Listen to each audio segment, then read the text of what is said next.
Thank you for watching. Welcome back. Colin, it's good to meet you, man. It's a pleasure. I'm happy to be here. Because do you sit around and think about exactly what you're going to put in these glasses every day? Like, do you dream up things? Are we going for classic? What are we working with here? Well, I think it kind of depends on your motivation. Sometimes, yeah, you really want to invest yourself, put yourself into it. I've made drinks with a 3 Michelin-starred chef, Heinz Beck, in Rome. Nice. That took a couple weeks, but other times you just want a good Bloody Mary mix and some vodka and call it a day. And you were talking on the phone. We were discussing this, and I said, what do you think we should make? The classic Bloody Mary is really an underrated cocktail, wouldn't you say?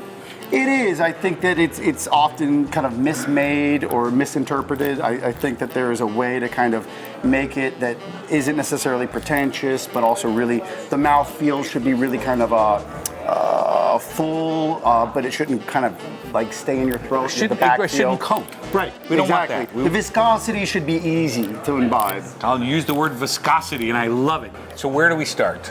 We've got our, what are these called again? This is a Boston, okay? So you can use this, and there are a couple of different ways to actually prepare it with the same Boston. We're gonna go over both. Okay, but for right now, kind of layman's, we're just gonna start with a vodka. We're using a local Big Springs. I love that vodka. It's fantastic. It's made right out here in Bellefonte. We're gonna use this vodka. It's fantastic.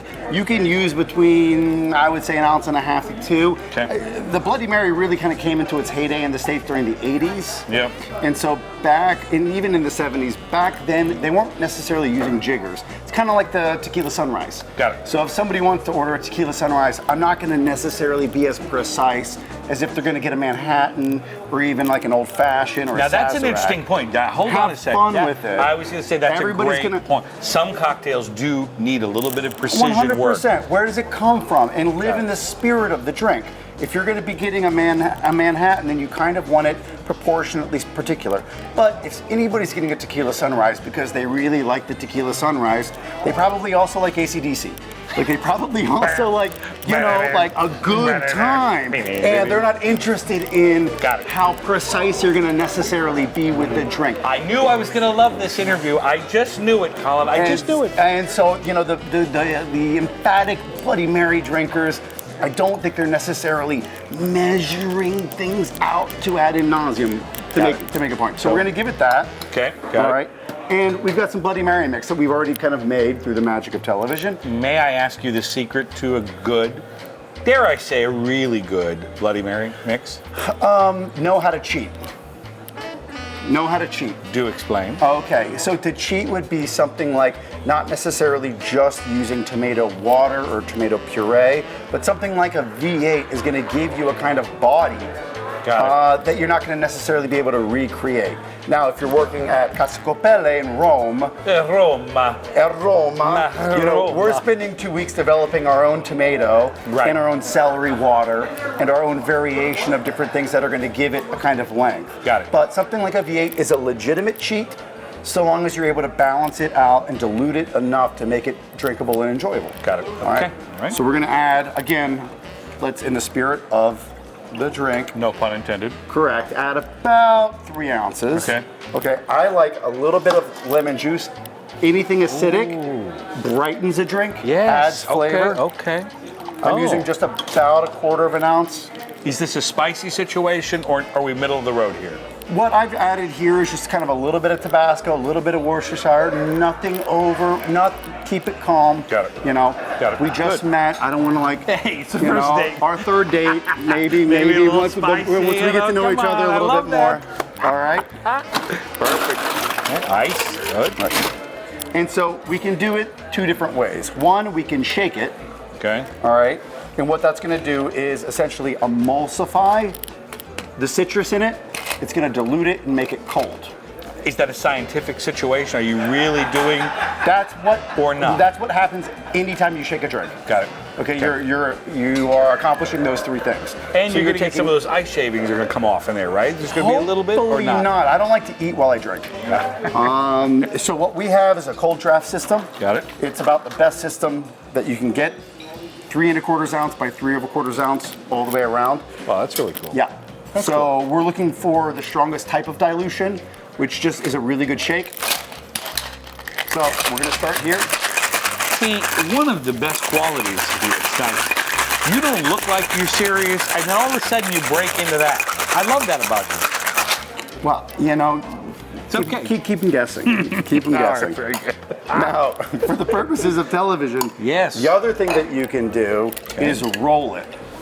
Okay, and We're gonna roll it, We're gonna roll it, folks. so we're Same gonna idea. pretend like let's do No, it. what are you talking about? Pretend nothing. Put the let's booze add in the it. What are you? vodka to it, right, people? All right, and so what you can do. Okay.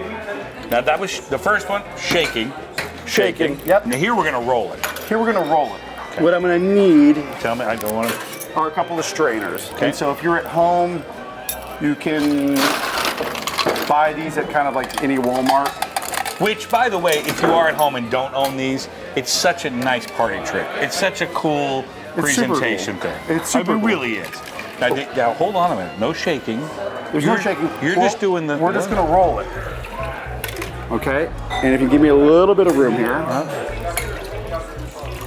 What you're actually doing is, as you pour it down, just dropping your arm.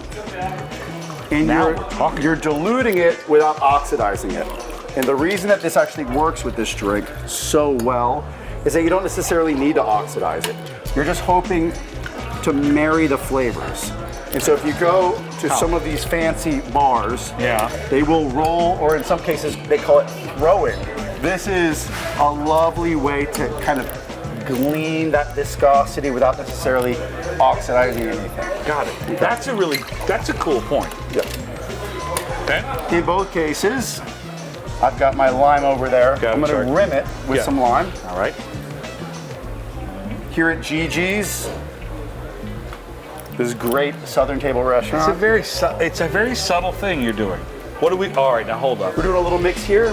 What's the Some mix? seasoning salt and some Old Bay. That's it. Okay, got it. Yeah. Okay. And that allows the consumer, if they want to have something spicier. You asked me how spicy is this. We're going to provide this with the client's ability to decide whether or not they want it to be more than what Got they it. have. We have this. We're just going to add it. But you didn't pour this over ice. We've already diluted it. We're going to add icing. Yeah. Boom. Here we're going to use some green onions. okay. Right. I'm going to top it off with just a little bit of shaved ice to give it a platform. What do you mean by platform? Platform I'll see because this in a moment. at Gigi's, this is again going to be a drink that you might enjoy for an hour or more. And so what we want to do is be able to give you an accoutrement or a couple of things to enjoy as you're imbibing the drink. Got it. So first of all, let's get a straw in Yeah. without taking away our spring onion. Perfect. Then what we're going to do is we're going to actually decorate this with a couple come on. of deviled eggs. Oh, come on. And on top of the deviled eggs that we make here in house, we've put some red onions and a bit of bacon on there. Yep. And since a little bit of bacon is never enough bacon, No. we're going to decorate this with a full Oh my stick gosh, of bacon. that's perfect. But you know what I really like about this too? It's not understated by any stretch of the imagination, but it's not some garish thing where you could put the whole kitchen sink on there. This is a classic cocktail. We tried to add the whole wedge salad on top of it, and it didn't work. It didn't work. Didn't Had to get work. bigger glasses. We had, right, exactly. It was a catastrophe. We were bringing in punch bowls. We couldn't really work it out. So we had to go a bit more understated, Got it. a bit more subtle. Back to the hurricane glass. Exactly. Back to the hurricane Yeah. glass. Just a couple deviled eggs. But again, even at home, anything that we just did can be done at home. Sure, And absolutely. what a great brunch. Like, we're going to make a Bloody Mary part of our experience today. And I think that's a really cool thing. And again, what we discussed kind of earlier is don't be too hard on yourself. Find the thing that makes you the happiest. Again, you don't want something that clings to the back of your palate, that clings to that part of your throat, that kind of, the viscosity is what you want. And doesn't the salt do that too? I mean, like, if it's too salty. The salt's going to help. The lemon is going to help. It's going to enhance everything. It's going to brighten the flavors. Got it. And again, let your ingredients do a lot of the work for you. Perfect. Yeah. Classic Bloody Mary. Well, I got to try it. Can I try it? You must. All right, You I must try it. All right. Cheers. Chin chin. Oh, come on. That's amazing. Nice. That is perfect. I'm glad you like it. It's actually I'm thrilled. perfect. I can't wait to get to the to the rim. That's going to be good too. It's a process. I'm going to work That's why my they way call down. it brunch. That's why they call it happy brunch. Happy brunch. Chin chin, guys. Bacon, Bloody Mary mix. Happy brunch. We're doing good.